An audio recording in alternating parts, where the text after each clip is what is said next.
The following is a WorldNet special presentation. President Reagan and General Secretary Gorbachev's New Year's Day messages.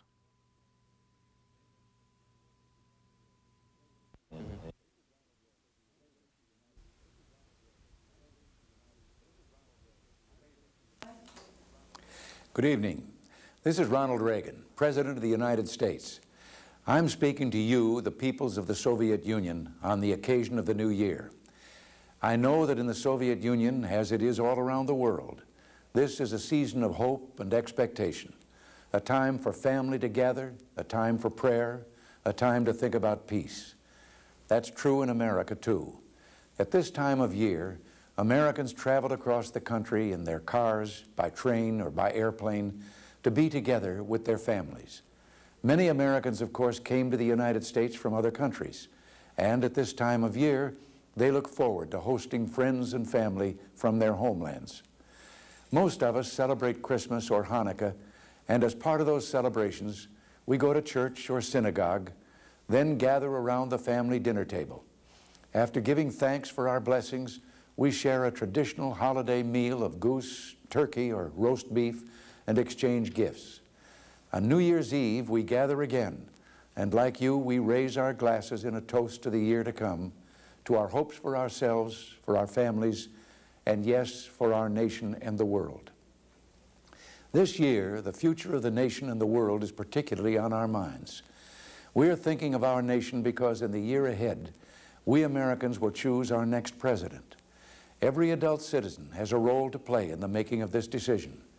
We will listen to what the candidates say, we will debate their views and our own, and in November, we will vote. I'll still be president next January, but soon after that, the man or woman leading our country will be the one the American people pick this coming November. As I said, we Americans will also be thinking about the future of the world this year, for the same reasons that you'll be thinking of it too. In a few months, General Secretary Gorbachev and I hope to meet once again, this time in Moscow. Last month in Washington, we signed the Intermediate Nuclear Forces Treaty, in which we agreed to eliminate an entire class of U.S. and Soviet nuclear weapons. It was a history-making step toward reducing the nuclear arms of both sides, but it was just a beginning. Now in Geneva, Soviet and American representatives are discussing a 50% reduction in strategic nuclear weapons. Perhaps we can have a treaty ready to sign by our meeting in spring. The world prays that we will. We on the American side are determined to try. You see, we have a vision of a world safe from the threat of nuclear war, and indeed all war. Such a world would have far fewer missiles and other weapons. Today, both America and the Soviet Union have an opportunity to develop a defensive shield against ballistic missiles, a defensive shield that will threaten no one.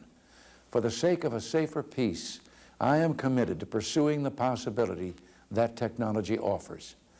The General Secretary and I also anticipate continuing our talks about other issues of deep concern to our peoples. For example, the expansion of contact between our peoples and more information flowing across our borders. Expanding contacts and information will require decisions about life at home that will have an impact on relations abroad. This is also true in the area of human rights. As you know, we Americans are concerned about human rights, including freedoms of speech, press, worship, and travel. We will never forget that a wise man has said that violence does not live alone and is not capable of living alone. It is necessarily interwoven with falsehood. Silence is a form of falsehood. We will always speak out on behalf of human dignity.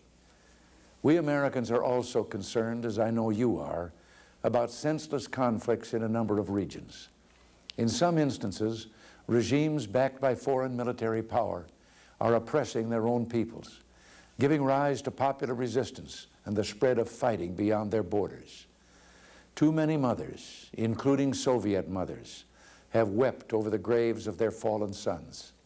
True peace means not only preventing a big war, but ending smaller ones as well. This is why we support efforts to find just, negotiated solutions acceptable to the peoples who are suffering in regional wars. There is no such thing as inevitability in history. We can choose to make the world safer and freer if we have courage. But then, courage is something neither of our peoples have ever lacked. We have been allies in a terrible war, a war in which the Soviet peoples gave the ages an enduring testament to courage.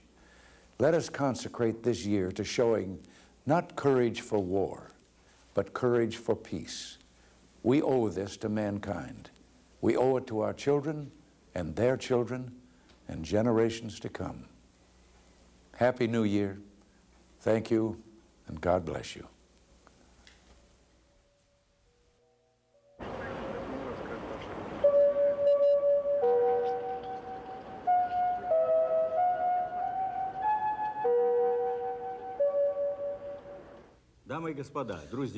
Ladies and gentlemen, friends, as we celebrate the new year, I am glad to address the citizens of the United States of America and to convey to you season's greetings and best wishes from all Soviet people. The 1st of January is a day when we take stock of the past year and try to look ahead into the coming year. The past year, 1987, ended with an event which can be regarded as a good omen.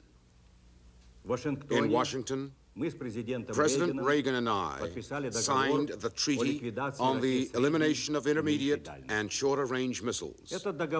That treaty marks the first step along the path of reducing nuclear arms, and that is its enduring value. But the treaty also has another merit.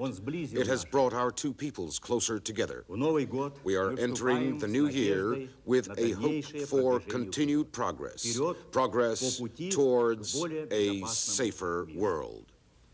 We are ready to continue fruitfully the negotiations on reducing strategic arms with a view to signing a treaty to that effect even in the first half of this year. We would like without delay to address the problem of cutting back drastically conventional forces and arms in Europe. We are ready for interaction in resolving other problems, including regional ones. I think it can be said that one of the features of the past year was the growing mutual interest our two peoples took in each other. Contacts between Soviet and American young people, war veterans, scientists, teachers, astronauts, businessmen, and cultural leaders have expanded greatly. Like thousands of strands, those contacts are beginning to weave into what I would call a tangible fabric of trust and growing mutual understanding. It is the duty of Soviet and American political leaders to keep in mind the sentiment of the people in their countries and to reflect their will in political decisions. The Soviet people are getting down to work in the new year with an awareness of their great responsibility for the present and for the future. There will be profound changes in our country along the lines of continued perestroika, democratization, and radical economic reform. In the final analysis, all this will let us move onto a broad avenue of accelerated development. We know that you Americans have quite a few problems too. In grappling with those problems, however, I feel that both you and we must remember what is truly crucial. Human life is equally priceless, whether in the Soviet Union, the United States, or in any other country. So let us spare no effort to affirm peace on earth. Ladies and gentlemen, during the official departure ceremony in Washington, I said with regret that on that visit, I had had little chance to see America. I feel, however, that I did understand what is most important about the American people, and that is their enormous stock of goodwill. Let me assure you that Soviet people, too, have an equally great stock of goodwill. Putting it to full use is the most noble and responsible task of government and political leaders in our two countries. If they could only do that, what is but a dream today would come true.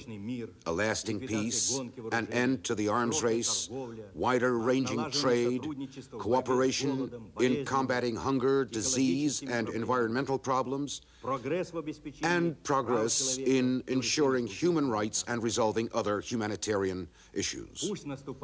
May the coming year of 1988 become an important milestone as we move down that road. In concluding this New Year address to the people of the United States of America, I wish peace, happiness, and joy to every American family. A Happy New Year to all of you.